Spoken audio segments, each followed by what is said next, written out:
This mansion has housed many glittering names of history, as well as guests of state, national, and international renown. This is the Executive Mansion in Richmond, the oldest governor's residence in the United States.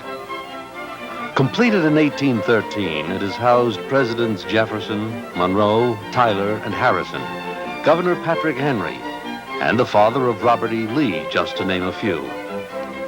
It is said, the mansion's history is the essence of Virginia, a sense of permanence, outwardly shifting and changing, but inwardly always the same.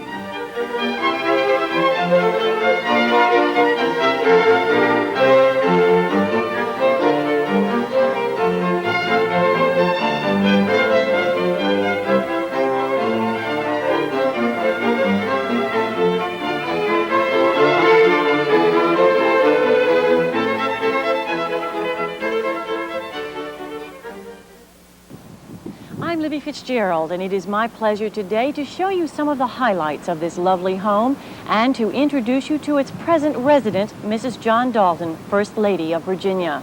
I'll be back with Mrs. Dalton after this message.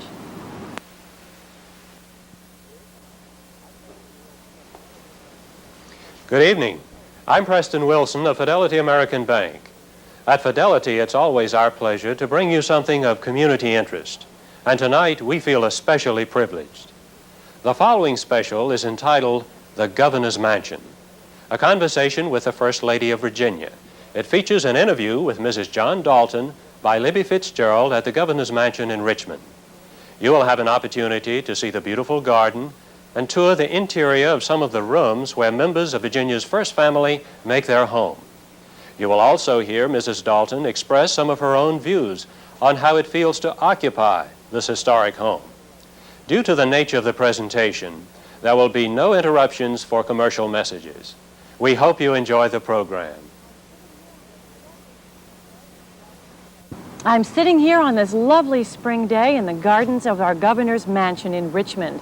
It is simply overflowing with color, with azaleas and tulips all in bloom and geraniums everywhere. This is supposed to be work, but it surely doesn't feel like it. I am the guest today of our governor's wife, Mrs. John Dalton, who has been so kind as to give us some time in her schedule to come here and chat with her today. Let's see, you have been in the governor's mansion now almost 5 months. Has it begun to seem at all like home to you, or is it still rather lonely as you rattle around here, just the two of you, surrounded by all this history? Libby, the thing that I really was surprised at is that the mansion is really a museum of sorts, and the governor and his family really live in private quarters upstairs. And during the daytime, any day, I might come in and find a tour going through, and those are all planned through the governor's office.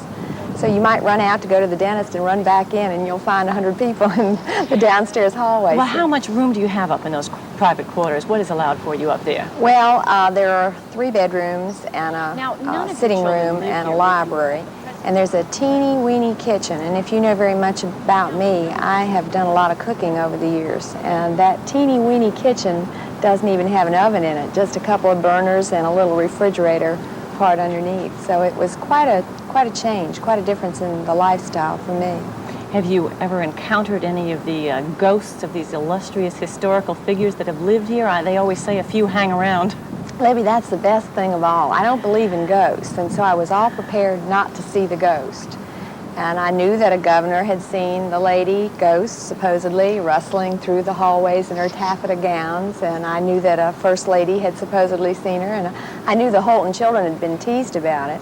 So I really was kind of listening, you know, and I heard the pipes creak and everything, but I never have heard her, and I haven't seen her yet. But I had Ann Compton, White House correspondent, as my house guest one night. And I said, Ann, that supposedly on the wall in your bedroom is a picture of Our Lady Ghost. Oh, she couldn't wait to tell me. During her time here in Richmond as a reporter at the Capitol, she had come over one night at Mrs. Godwin's request to see a light that was the only light left on in Richmond during a storm. And it was supposedly the Lady Ghost that had kept this light on. And Libby, guess what? I talked to one of the troopers about it, and he said it's battery powered, Mrs. Dalton, and it comes on whenever we have a major storm. So that wasn't the Lady That Ghost wasn't it after at all. all. Well, maybe it's a matter of believing in them. Maybe that's what it is. Everybody tells me that. I'm listening for her. Now, none of your children live here with you full time at the present time. How many children do you have, and where are they all now? Present time. Libby, we have 4 children. Catherine is 21 and a junior at William and Mary. She's just finished exams, and she'll be working this summer at MCV. She's going to work as a cardiac technician at the Medical College of Virginia Hospital. And the next child is an 19-year-old. Gosh, I better not say 18. He'll shoot me. He's 19. He is a freshman at James Madison. He has finished this school year and is at home now working for a construction company in Radford. So he won't be in Richmond with us. The next child, John Jr., is coming to Richmond. He'll be a freshman at BPI in the fall. He'll work this summer on road construction for Stanley Construction here in Richmond. And then Mary Helen, well, that's my little pride and joy. She's 14 and she still needs mother, so she'll be here with us all summer. So she'll be, but just for the summer, so she still won't be here as Oh, of yes, next fall. in the fall she'll be here. Yes. She's coming to live with us here in Richmond. To come she'll and go be to the school only here. one, though. Isn't that terrible? We've gotten to that stage in life where they're now leaving the nest, and I really Oh, I'll guess bet you I have missed that. having them with you this year, especially the youngest girl. We did, and we brought the little dog with us. John said, you know, if we don't have any children, we're going to have to bring the dog down here. And I fought it. I really did, because I knew who was going to walk the dog. I knew who was going to have to look after that dog. And so I tried to talk him out of it every way I knew, but we ended up, the little dog is here. Does every first lady who moves in here do some redecorating to make the mansion suit her own taste, as happens frequently with the White House in Washington? I think every first lady leaves some mark on the mansion, something of herself that she leaves at the mansion. And yes, some decorating is done. There is a committee called the Friends of the Mansion, and that is by law. That committee is set up. There are people on it like Carl Hummelzahn from Williamsburg, Clem Conger, people who know something about decorating and have some connections so that they can guide the right pieces into the mansion. That committee is still in operation, and the governor and I have seen fit to add a few people to it. The First Lady has veto power, but really, I don't think that you would want to try to tell that expert group what to do about the mansion. So the redecorating that's done in the public areas, Libby, is done by that committee. Mm-hmm. In the private areas, that's up to the First Lady, and has been. And so each one changes it to suit their taste, I'm sure. Well, I haven't done any major redecorating. I have not. There is one room upstairs that does need some attention, and during the General Assembly we had some guests one night, and they were members of the General Assembly, and I took a couple of them through that room. That both gentlemen were on the Appropriations Committee, and I said, I especially wanted you to see this room. And one of them said, I see what you mean. You have a few threadbare chairs? I moved some in there that weren't as threadbare as the ones that were in there. It does need some attention. There's always something to be done in a household. In my own household, I always have something that I have to repair or redecorate. Now, any redecorating of the public areas of the mansion, where does the money come from for that? It's all been done with private money. None of it has been done with public money. Donations? Donations, gifts from estates. It's all done privately, every bit of it. And I'm mighty proud of that. I think Virginia should be proud of that. Now, the two rooms that adjoin each other, parlors, I believe they're called the ballroom, have been recently redecorated. Is that true? That's right. The North and South Ballroom, until recently, they were kind of an ivory color, but now they're a blue-green, a lovely blue-green. Very and the beautiful chandeliers, color. and I just love the chandeliers. They were found in England, Libby, in a warehouse and brought to this country. They were donated by the Gottwald family here in Richmond, and and I think I was told worth about $12,000 a piece. That's right, about $25,000 it took to bring them here. And but donated. They do really make the North and South Ballrooms. Oh, they're exquisite. How large a staff is required to run this household? Oh, I'd have to stop and count. There are several that you have actually on duty all the time, because as the tours come through, you need someone to greet them as they come in and so on. So I'd say 2 or 3 probably every day on duty. But as far as yard people, people who cook, people who do laundry? I don't have to worry with that. Isn't that beautiful? I don't have to worry about the yard people. That comes under buildings and grounds. And so someone else has to worry with that. But the interior of the mansion, yes. And I have a housekeeper to kind of oversee that, Mrs. Colton. She came during the Holton administration, and the two names are so close and so alike. People at first thought that maybe they were related, but it is Colton and Holton. So Well, now, when she's still here. When you're just alone at home at night, if you ever are, just you and the governor, you cook for yourselves? I have on a few occasions when it was convenient for both of us and we had a lot of time, and we just went down to the kitchen and I fixed supper and we ate in the kitchen. And I don't know if that had been done before, but you may forget how to cook if you don't keep at it. Well, I fixed supper for the governor and for the trooper and myself. How often do you have to entertain here in the mansion, particularly with formal dinners? Require a lot of planning. I think about once a week I have some occasion to have a dinner or a reception of some kind. This has been a busy week. We had a formal dinner. We had a bridal luncheon, baby luncheon combination for the staff at the office. I have two girls getting married this year, one in May and one in June. Is that right? And we have a new baby expected. That's wonderful. So I had a luncheon this week. And the only male was the governor. And so he got to come over and share in the festivities. He was in his glory, I'm sure. I understand you're planning a very exciting dinner for the end of this month. That's right. The Israeli ambassador is coming, and that's kind of expected. And whenever we have a visitor from abroad or someone representing a country in the United States and they do visit Richmond or Virginia, it is kind of expected for the governor and first lady to open the mansion. And I have on many occasions. I entertained the mayor of Richmond, England. Yesterday I had a Colonel Bayless from England who's visiting in this country, and I had the beefeater in his red regalia one day as our guest for tea, and he came with the general who is head of the Tower of London. So you have guests like that, Libby, all the time, and it's just expected, and you just fit it in your plan. The dining room really is lovely. It's oval in shape and was a more recent addition to the mansion from the original. How many people can you seat in there for a dinner? 30 comfortably, 32 if I squeeze a little bit. And that's interesting because that table is not really an antique. It's kind of just a great table. And you can take sections out of it and add to it. And so Catherine Godwin said, I want to give you a piece of advice. And that was the advice, not to let them take that table away. So one of the first things I said after I found out about this little secret was that please leave the table for me. And it's a wonderful table. That room was added in about 1906, I think, and it was open to different architects to design and enter a contest, and the winning architect designed that oval shape, I think with the idea that the mansion grounds are so crowded at the back that there wasn't really enough room for a square area.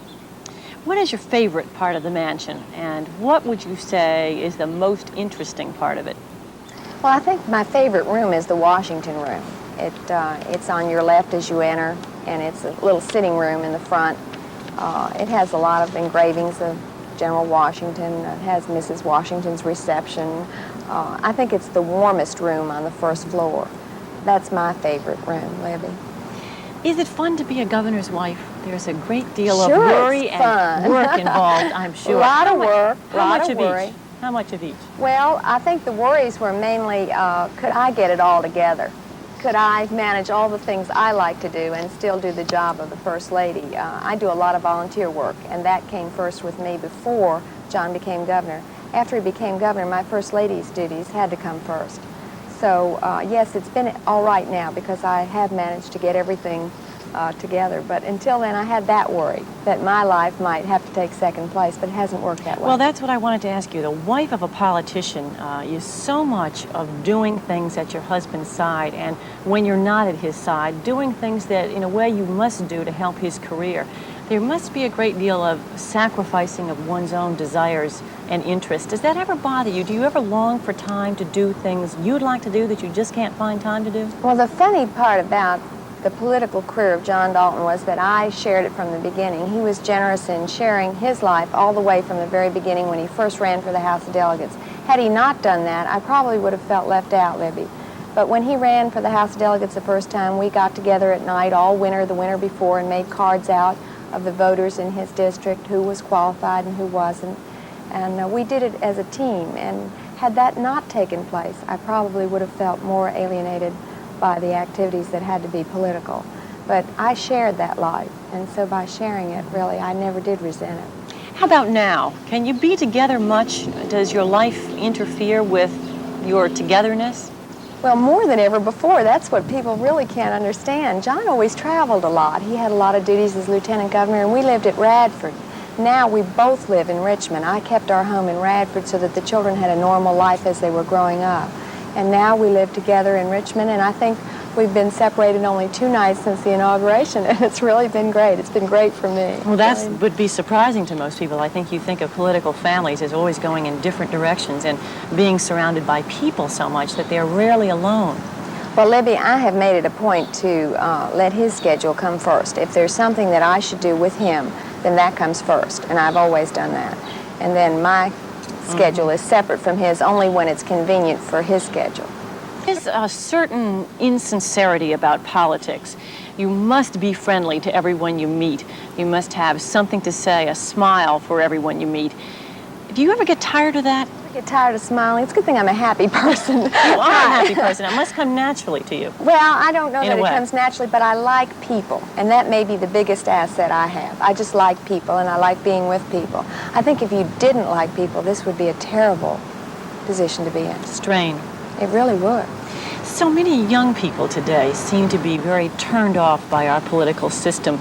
They see nothing in it that would attract them to participate. What would you say to such a person to change his or her mind about politics? This is a great concern of John's, and I don't know if you've been following his press conference this week, but he is going to Virginia Beach and take the cabinet. John feels that by bringing government closer to the people, some of this can be relieved. And I think young people who have been turned off, his hope, his dream is to set such a high standard during his administration that they'll have something to look up to and say, this man did what he said he was going to do, and maybe bring back some of that good feeling that we always had in America.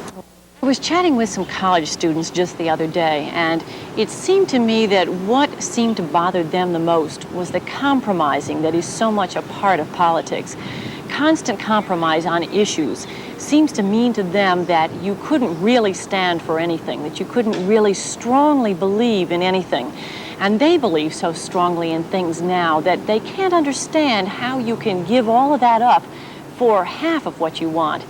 Do you understand that feeling? I understand your question, and I think that as a very young person, you are most idealistic, and I think that we want that. I think it's important. I think that's how progress is made. I think these high ideals make everybody else who's a little older say, oh gosh, wouldn't that be wonderful if we could do that, and let's try. So no, I wouldn't want to squash that and put it down. But I also think that you are right. There is just so much you can do. And I think as you grow older, you begin to realize that you accomplish what you are able to accomplish, Libby. And then, of course, you can't accomplish anything unless you do get into the system, and you have to get there by maybe not getting everything you want. And so it's a give and take situation. It's a kind of living of life. Yeah, it's kind of the name of the game, every really. way. That's right. What does it take to make it in politics today? Drive, ambition, intelligence, charisma, money? Can you rate them in order of importance? Well, I think it takes a lot of time, a whole lot of time. It takes a lot of desire, a tremendous amount of motivation, because you are doing something in campaigning that takes every bit of physical and mental ability that you have, all your stamina. It's a very tiring thing. And a lot of people just aren't willing to give up their life to campaign in that manner. To be elected to office now requires a great sacrifice. And I look at our family, and all of our children were involved, Libby, and John and I were involved, his parents were involved, mine were involved. It really takes a push by a whole family behind the man or woman to get them in politics and to keep them there. You're a happy political family, but there are many who aren't. Well, I will say this. We have one son who, although he participated in the political career of John Dalton and helped his dad on every occasion, he did give a report of the statement that he certainly wouldn't want to do that himself. He saw what a time-consuming thing it was for his father and how much hard work it was. So you see, they will evaluate what they've seen. We think that because of all the hard work and everything, it's paid off and that John is now able to leave Virginia. But there'll be younger people in my own family who will judge otherwise and think it isn't worth it. Do you feel like you've been able to give the children as much time as you would have liked to over the years while they were growing up, despite your being in political I've been life? lucky that way. I've given all of my time to them. They were first. John and I made that decision. He went off and did the General Assembly work in Richmond. He was the lieutenant governor, and we stayed in Radford with the family. I was fortunate in having his parents, and Ted Dalton was a substitute father in a lot of situations for John. Boy Scout banquet, maybe while John was presiding over the Senate, whatever it was. I was fortunate in that regard. So he wasn't really able then to play a very large role in their lives as children. As little children, yes, because he didn't run for the House of Delegates until 1965, Libby. So as little children, they have memories of their daddy playing touch football, baseball in a side yard we had. The yard was always all without grass, and underneath the tree there wasn't any grass. And I can remember one time saying something to John about it, and he said, "Leave it like that, let us play.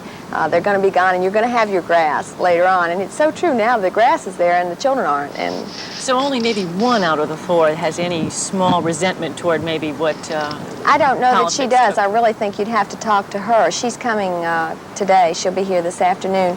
He made her promise if she stayed and finished the school year in Radford that she would come every weekend, and he's made her stick to that promise. Oh, that's nice. To switch to a slightly different topic, the Equal Rights Amendment brought another stormy battle to the Virginia legislature this session and was again defeated, of course.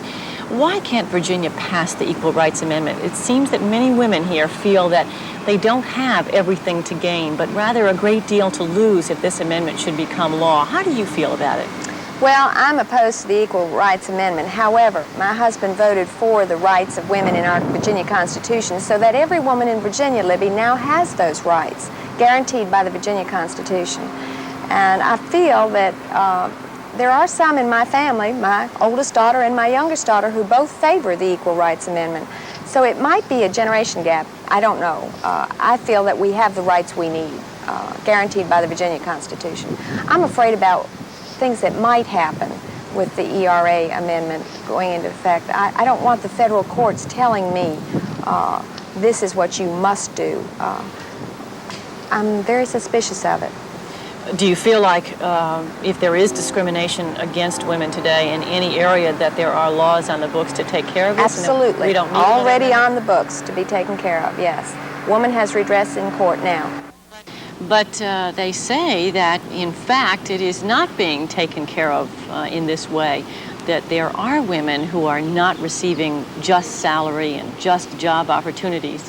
I think we're going to have to make more stride in that direction. My husband has appointed a woman, as you know, to the cabinet. It was the first time ever that a woman has served at that level of state government. John will move forward with trying to put women where they're visible and where they can do the job that women are capable of doing. Women can serve in any capacity that a man can serve in my estimation. And John will step forward with that. Now, of course, what other women, on the other hand, don't want to see is that you'd put women there just simply because they're women, as a quota sort of a thing, but only because they deserve to be there. Absolutely. We certainly wouldn't want anyone that wasn't qualified, would we? But I can't help but think that half of all the people in this state are women, and surely we can find as many qualified women as men. Would like to think so. I would too. What do you miss most about being home in Radford? Going to the grocery store, seeing all my friends, going to church and seeing our pastor and people. Do you ever have a day when you can do absolutely nothing? Haven't found one of those yet, Libby. Every day on that schedule book is something in there for you to do, right? One day they put down free day, and I thought, oh, that sounds magnificent. And what they had free day down was for me to learn a couple of speeches for the next day. Oh, no, that's not fair. So free day doesn't really mean always what it says it means. So your existence is pretty structured. Very structured. I would say very structured. And you don't walk around in blue jeans. I never did, so that wasn't a problem. I've washed a bunch of them for the 4 children, but I never did wear blue jeans. I wear slacks, but I never did wear blue jeans. You dress up every day. As a matter of course, every day. One of the biggest changes in your life must be the security that follows you everywhere, don't they? That's the biggest change, I think, Libby. When John was elected, on the day of the election, a state trooper suddenly began to cover him. They start at 3 o'clock in the afternoon on the day of the election. And then they leave the loser. They follow both men that day, and then they leave the loser that night when it's decided. So from the day of the election on, we have had security with us. And it's more difficult, I think, for me than it is for John, because I've never had anyone with me like that. I never took John shopping with me, because certainly I didn't want him to watch me picking up every item on a sale table, and now I've got a state trooper standing behind me. The first time I asked for the car keys, they said, "No, I'm sorry, Mrs. Dalton, we'll have to drive you." So that was a big change in my life. I've always driven myself everywhere. I do a lot of walking, and one day... With him? Not with the governor, but by myself when I'm going out someplace by myself. But with your guard? Oh, yes. Oh, yes. And that's the fun part. I thought I was slipping out on him one day. There are 6 troopers that cover the governor, and this one day, this one trooper was not in evidence when I slipped out. And I did it on purpose because I was going up to shop at the stores here in Richmond, and it's just a short walk from the Capitol Square. And I got about halfway, and I ran into Doug Hamner, who's in charge of the security and buildings and grounds and so on. And so Doug said, "What in the world are you doing out by yourself, Eddie?" And I said, "I just can't stand having somebody follow me all the time." And I took a few more steps after chatting with Doug, and the trooper, Larry McCann, leaned around in front of me and he said, "I just can't stand having someone follow me all the time." And he explained to me that he... So you go downtown shopping, That's their but job. with someone. And really, when he said, "Mrs. Dalton, that's my job," I think I've accepted it now, and I let them know when I'm leaving the mansion. So you're not rebelling anymore? Not rebelling anymore. When you understand that that's something that they are required to do, it makes it a whole lot easier for you to accept. What imprint do you hope the Daltons will leave on this mansion and on the governorship? I think John hopes that he'll restore some of the confidence in government that we talked about earlier. I think that's his major goal, that and providing jobs for Virginians. I think he's very interested in seeing new industry come in so that not so much is required of the government, that people don't need jobs in government, that they can find jobs in industry, private industry. I think those will be 2 of his top goals. I'm going to be working in the field of mental retardation. I'm hoping to have one major privately funded project separate from government at each one of the 5 training schools that we have for the mentally retarded in Virginia Libby. And that'll be the thing that I'll do over a period of 4 years and hope to leave something of substance for the future. Something that while John Dalton was here, I didn't just sit back and rest. Is it frustrating to think that you only have 4 years to do it all in? Is it possible to accomplish your dreams in that short space of time? Libby, I think you're going to have to decide on what your goals are and limit them because of the 4-year limitation. And so we both hope that we can accomplish the things we'd like to do in 4 years. Eddie, thank you so much for letting us come here today. What a treat it's been for us. I hope you've enjoyed it as well, and I very much like to thank your staff for making our visit possible. I'm Preston Wilson, bidding you good evening for Fidelity American Bank. We hope you have enjoyed the preceding program presented as a public service as much as Fidelity has enjoyed bringing it to you.